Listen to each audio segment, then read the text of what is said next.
Hello, ladies and gentlemen. Welcome back to another episode here on African Confessions. The following story that you're going to be listening to, it comes from a translation of a message that I received, and the translation of that message, it reads like this. Hello, how are you? Can you please post my own story as hidden identity? I am a woman who is currently staying here in Zim. I used to work in South Africa. I went to South Africa after I had been divorced to my husband. That is the problem that I am facing. I keep on getting into relationships, but I have such bad luck, so much that I cannot keep a man. And I know where the source of my problems is coming from. Even if I try to go to church, it won't be solved. For the man who bewitched me, my own father, is much more powerful than most pastors out there. But here, I have come here and I am just humble. I need help. If there are true pastors, true men of God who can assist me, to pray for me so that this curse can be removed from our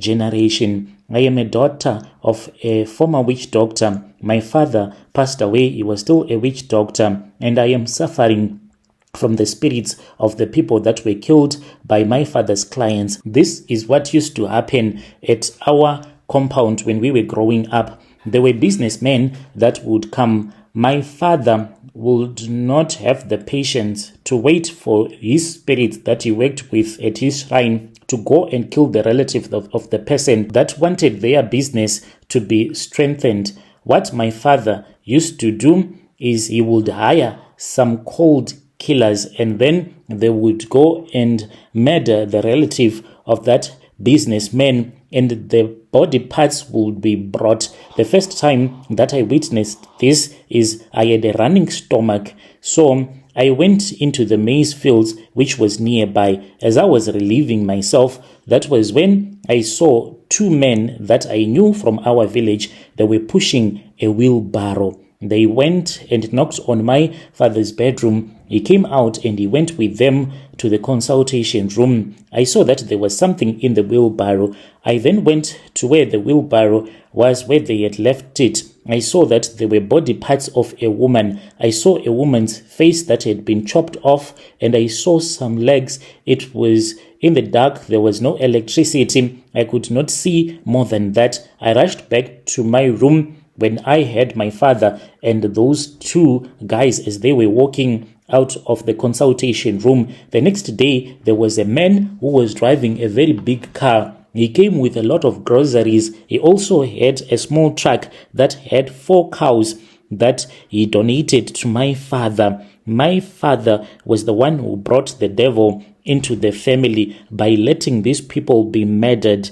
And my father's household, it is a cursed household, and I know that the devil has no mercy, and I cannot be saved, for my father sold his generation to the devil for spiritual powers. When he died, there were strange things that were happening at our village. There were demons that were seen at night carrying his coffin. According to our Shona custom, when someone has passed away, then their body will sleep in the kitchen. Then the next day you will go and then you bury your loved one. But during the night, there were some women who said that they saw demons that were playing around my father's coffin. They said that those demons, they were dark shadows, little dark shadows that were playing around his coffin, as well as dancing to the songs that the other women that were in the kitchen were singing to. I do come from an area in Muzarabani, so I am a woman who was born into total darkness.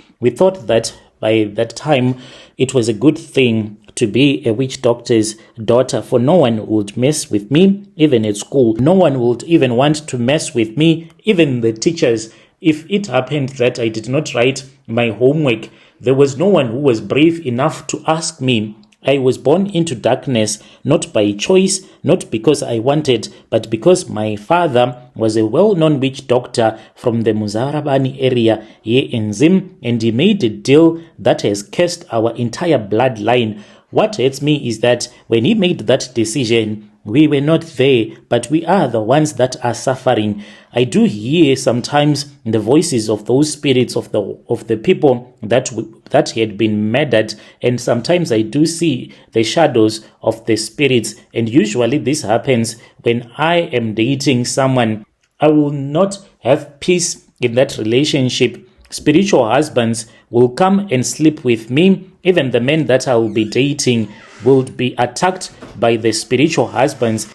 I once dated a man after me and my husband, the man that I was staying with in South Africa. The guy, he owned a spaza shop. He was a South African man. He started to experience so many bad luck, so much that one day when he called the police after his small spaza shop had been robbed again, then they told him he had to make other plans because they were too busy. They kept on coming back again and again when his shop was being robbed, so much that even the police, they were too lazy to assist him anymore. But the moment that me and him broke up, that man, he called me and he said that there was one man that he used to order stuff from, that he had told him to come and get some stuff so that his business can be stable again. But when I was still dating that man, there was no one who even wanted to assist him financially. I really do not know if there is any person out there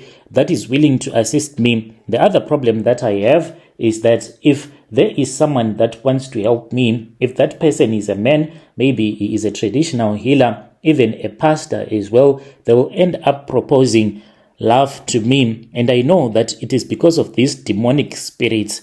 And my warning to other people, when you go and do your rituals, know that you are not going to do those rituals for yourself, but for your generation as well. Like my father, he did his rituals, and the way that he died, he did not die like a normal man. In his last days, things were so scary at our compound. He would scream in his sleep. He would wake up sweating and shaking, saying that the demons were coming for him for the time his time was up. The night that he died, the house was so cold. Even though he died in October, the house was as cold as ice. The moment that he took his last breath, one of my little brother said that he had people that were playing drums outside and no one saw anything. It was only him who kept on hearing people outside that were playing drums. But on his funeral, that was when the strange things happened. And there were women that said that they saw little demons that were lifting his coffin, demons that were dancing around his coffin. After his death as well, I started to witness strange things. I once saw a man with no head. That time, I was dating a man from the White Garment Prophet Church. He was also given the same warning by my spirit husband. It hurts a lot because I have accepted that I do have a spiritual husband. I once saw a woman with burnt skin following me whenever I would be walking in the dark. Sometimes I hear the voices of children even whispering to me. I really do not know if me coming on your platform, if I am ever going to get any kind of help, considering the fact that my father, he did these rituals that cursed his entire generation. Maybe it will take God himself to at least help me and to help us as a family. All those things that my father was using when he was still alive, those things we went and we left them in the mountains, as well as the clothes that he used to wear doing his rituals. Those ones, we dropped them off in a flowing river according to our Shona custom. What we left in the mountains was his walking stick, this other clay pot that he used to put the blood of the victims that would have been murdered during the money-making rituals. Those items are still there in the mountains. We are a family that is suffering. In our village, ours is called a haunted homestead. Please, brother, post for me. I'll be following through in the comment section. My story, the story has even been taken to the village court, and the chief even informed us to look for traditional healers that can be brought to our homestead. but there are a lot of things that do happen in the family, like family politics. There are other people that still want to continue with the work that my father was doing. Dear listeners, right there was a message that was sent to me by one of our sister. Let us try to speak with her in the comment section.